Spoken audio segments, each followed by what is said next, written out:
A report out of Dubai states that a UN human rights expert on Friday called for the release of two Saudi Arabian women they say were arbitrarily detained and denied basic rights after tweeting criticism of the kingdom's policies.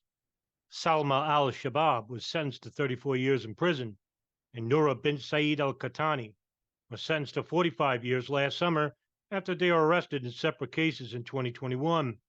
They were found guilty by a special court originally established to try terrorists, but which has broadened its mandate in recent years amid a heavy crackdown on dissent. Kingdom's human rights record has come under heightened scrutiny as it has made major inroads into international sports, attracting some of the world's top soccer stars and entering a surprise merger with golf's PGA Tour, which enraged people like Brett Eagleson of 9/11 Justice, in which there's a civil suit case in the Southern District of New York in which 9/11 victims' families, much like Brett Eagleson, has sued the Kingdom of Saudi Arabia for their role in providing financial and logistical support to two known 9/11 hijackers, Khalid al-Mihdhar and Nawaf al-Hazmi, who had deep-rooted connections with al-Qaeda, and it was known to the intelligence services. The Working Group on Arbitrary Detention, a panel of independent experts tasked by the United Nations Human Rights Council with investigating possible violations, said in its report that the two women had been denied due process. The Working Group said there were credible allegations that al-Shabaab was subjected to cruel, inhuman, or degrading treatment when she was held incommunicado for nearly 2 weeks after her arrest. It said the specialized criminal court in which both women were convicted cannot be considered an independent and impartial tribunal, and that the government applied vague and overly broad provisions of its anti-terrorism and cybercrime laws. The United States is allied with Saudi Arabia, and one must ask, why does that friendship continue when you have a country based upon a monarchy that is based on corruption, murder, and other nefarious crimes?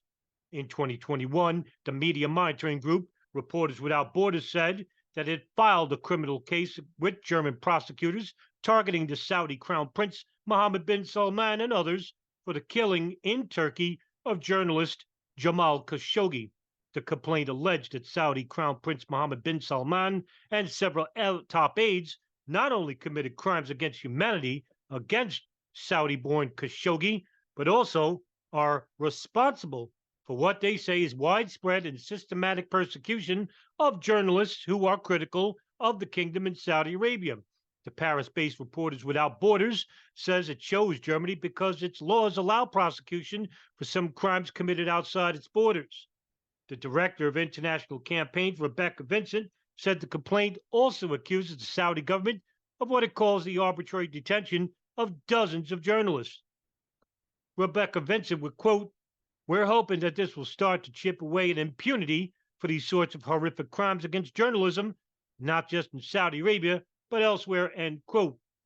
As you'll also know, Mohammed bin Salman and his criminal family back in 2017 committed a purge. In May of 2017, Mohammed publicly warned, "I confirm to you, no one will survive in a corruption case, whoever he is, even if he's a prince or a minister." So, back in November of 17, he ordered some 200 wealthy businessmen and princes to be placed under house arrest at the Ritz-Carlton in Riyadh. Then, on November 4th of 2017, the Saudi press announced the arrest of Saudi prince and billionaire Al-Walid bin Talal, a frequent English language news commentator and a major shareholder in City News Corp and Twitter, as well as over 40 princes and government ministers at the behest of Crown Prince on corruption and money laundering charges. Other arrested or fired in the purge included Prince Mu'taib bin Abdullah, head of the Saudi Arabian National Guard, and Admiral Abdullah bin Sultan Mohammed Al Sultan, the commander of the Royal Saudi Navy. Those arrested in that Ritz-Carlton were the subject of what was called the night of the beating. Most were beaten, and some were tied to walls in stress positions as part of torture by Saudi agents. The interrogators knew very little outside of the victims' assets within Saudi Arabia and wanted to know more about the offshore bank accounts in which the victims did not know why they were even being detained in the first place. The detainees were threatened with even blackmail and torture. At one point, The interrogators told each victim to contact their own bank managers in Geneva and elsewhere and ask for large sums of money. Doesn't sound like a very independent and moral tribunal to me. Swiss banks identified some of the transactions as under duress and were able to stop some of them. But during the proceedings, there were no proceedings, no due process, no plea bargains. And this basically was blackmail by bin Salman as well as a power grab. What did the U.S. officials here in the United States say? Well, they said that this consisted of coercion, abuse, and torture. Detainees were even denied sleep, had their heads covered, and were beaten and hanged on wall for a day or two. 17 of them even had to be hospitalized. What did the New York Times write? Well, according to the New York Times in 2022, quote, the sweeping campaign of arrests appears to be the latest move to consolidate the power of Crown Prince Mohammed bin Salman, the favorite son and top advisor of King Salman. The king had decreed the creation of a powerful new anti-corruption committee headed by the Crown Prince only hours before the committee ordered the arrest, end quote. Right away, articles like the Huffington Post, University of Delaware, and others came to the defense of the Saudi kingdom.